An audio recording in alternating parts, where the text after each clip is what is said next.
Selamat datang di Pojok Santai.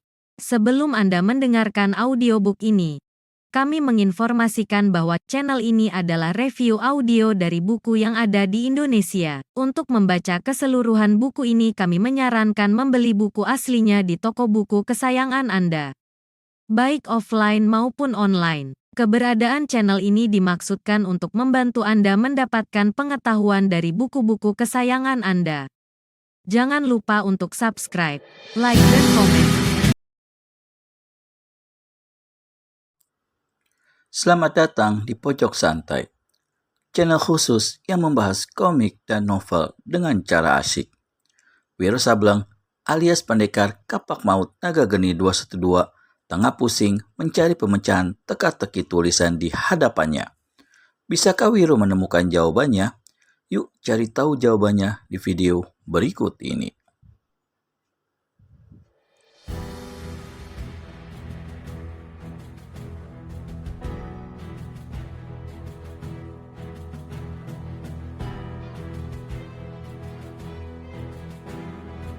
Apa kini yang harus dilakukannya? Perlahan-lahan, Wiro duduk kembali di bawah pohon itu. Kapak Naga Geni 212 diletakkannya di atas pangkuan paha kiri. Pada saat senjata itu menyentuh pahanya, maka detik itu pula dirasakannya satu hawa dingin menjala dari mata kapak ke dalam kakinya. Senjata mustika itu memberikan reaksi terhadap ketidakwajaran pada kaki sang pendekar. Tolol, dah, betul-betul aku ini tolol. Wiro memaki dirinya sendiri. Diambilnya kapak itu kembali dan ditempelkannya pada kaki kiri yang berwarna hitam. Hawa dingin semakin santer dan detik demi detik Wiro Sableng menyaksikan bagaimana kulit kakinya yang hitam itu kini berangsur-angsur kembali ke warna seperti biasanya. Ketika keseluruhan warna hitam itu lenyap, Pendekar 212 berseru gembira dan melompat dari duduknya. Lupa dia pada kegeraman hatinya karena dikencingi tadi. Wiro memandang berkeliling dan berteriak. Yeay, yeay, yeay. Hei, bayangan putih. Siapapun kau adanya, aku aturkan terima kasih atas petunjukmu ya. Begitu suara Wiro lenyap, maka terdengarlah suara cekikan macam mencekikkan kuda. Suara itu dekat sekali di samping kanannya. Sang pendekar berpaling. Dia melompat dengan cepat sewaktu melihat kelebatan bayangan putih di balik semak belukar. Dia kecewa karena ketika sampai di rerumpunan semak-semak itu, si bayangan sudah lenyap lagi. Wiro geleng-gelengkan kepala. Betul-betul luar biasa gerakan makhluk itu. Ilmu apakah yang dimiliki si bayangan putih ya? Wiro tahu, seseorang yang memiliki ilmu mengentengi tubuh yang bagaimanapun tingginya, seseorang yang memiliki ilmu lain yang bagaimana cepatnya, tak akan mungkin akan bisa berkelebat dan lenyap secepat itu. Cuma setan dan bangsa jin yang sanggup berbuat seperti itu.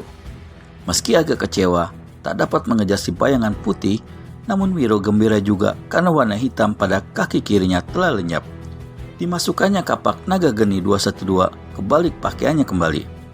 Betul-betul dia telah berbuat tolol, berpikir pendek, berotak dangkal, melupakan senjata itu.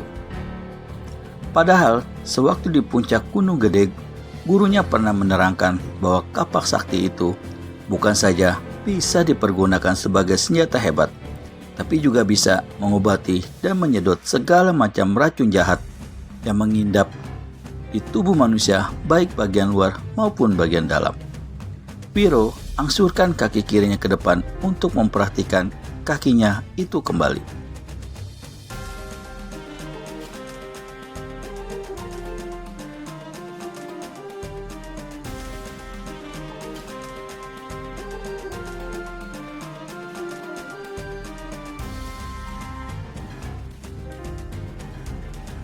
Di saat itulah, matanya melihat lagi serentetan tulisan.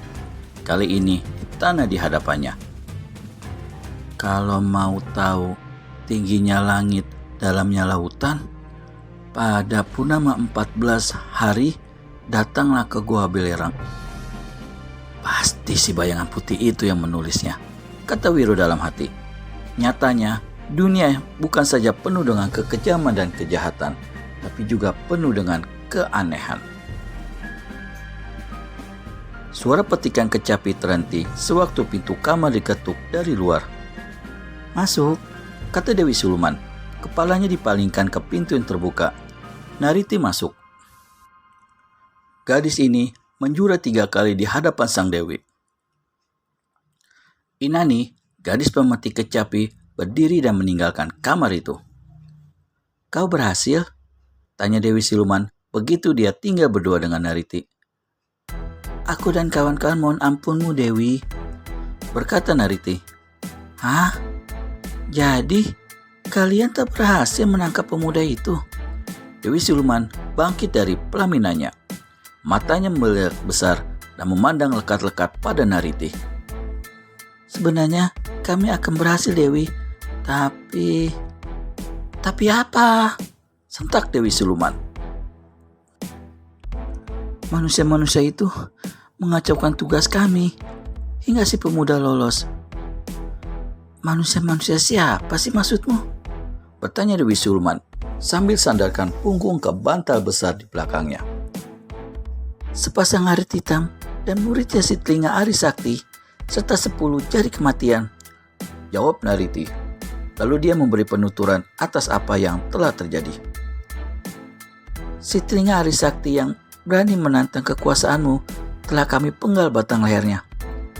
Sepasang arit hitam kami tawan hidup-hidup dan 10 jari kematian ikut bersama kami. Mereka berdua kini berada di ruang merah. Sepasang arit hitam pindahkan ke ruangan gelap. 10 jari kematian bawa ke ruangan putih." "Baik, Dewi." Nariti hendak menjura, siap untuk tinggalkan kamar itu. "Tunggu dulu." Suara Dewi Siluman keras dan lantang, menggetarkan hati Nariti. Dia membalik dengan kecut. "Ternyata apa yang menjadi tugas utamamu tidak kau laksanakan dengan baik. Kau mesti terima hukuman," pucatlah paras Nariti. "Tapi Dewi, aku sudah jelaskan semua pada kau. 3 manusia itu mengacaukan tugasku dan kawan-kawan. Bahkan..." "Aku tidak peduli," potong Dewi Siluman. Dia bertepuk 1 kali. 5 gadis berbaju biru masuk ke kamar itu melalui sebuah pintu rahasia. Kelimanya menjura.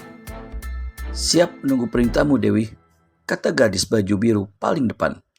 Nariti memandang kepada mereka ini dan tahu bahwa mereka adalah anak-anak buah Dewi Siluman yang diberi jabatan sebagai petugas penghukum. "Seret dia ke ruangan hitam. Sekap 1 hari 1 malam." Perintah segera dilaksanakan, Dewi. 5 gadis itu kemudian melangkah cepat ke hadapan Nariti. Menggigillah tubuh Nariti. Ruangan hitam adalah ruangan hukuman yang paling ditakuti oleh seluruh penghuni istana Dewi Siluman. Ruangan ini khusus disediakan untuk mereka yang membuat kesalahan atau melalaikan tugas. Ruangan hitam merupakan sebuah ruangan sempit dan gelap. Luar biasa. Tangan di depan mata pun tidak kelihatan. Seseorang yang dijebloskan di sana akan merasakan hawa panas keluar dari 4 dinding sempit di sekelilingnya. Sedang dari langit-langit dan lantai ruangan mendera hawa dingin luar biasa. Hawa panas membuat tubuh hangus melepuh, sedang hawa dingin membuat kaki dan muka kaku tegang. Nariti pernah menyaksikan keadaan seorang kawannya yang keluar dari ruang penyiksaan itu. Tubuhnya hitam legam, kakinya tak sanggup berdiri, sedang parasnya rusak. Selama 1 minggu, dia diserang demam panas dingin. Keadaannya antara hidup dan mati, menggigau siang malam tiada henti. 2 bulan kemudian, baru penderitaan akibat hukuman itu lenyap dan parasnya berangsur-angsur baik kembali. Sedang kulit tubuhnya yang hitam berangsur-angsur mengelupas dan kembali ke bentuknya semula. Betapa mengerikannya. Dan kini, dia, Nariti sendiri yang akan dijebloskan ke dalam ruangan hitam itu. Beberapa pasang tangan memegang lengannya. Bagaimana kisah selanjutnya Nariti dalam menjalankan hukuman di ruangan hitam? Dapatkan Dapatkan lanjutannya di video selanjutnya hanya di channel Pojok Santai. Segera subscribe dan tekan tombol lonceng untuk mendapat notifikasi video terbaru dari kami. Terima kasih dan sampai bertemu kembali.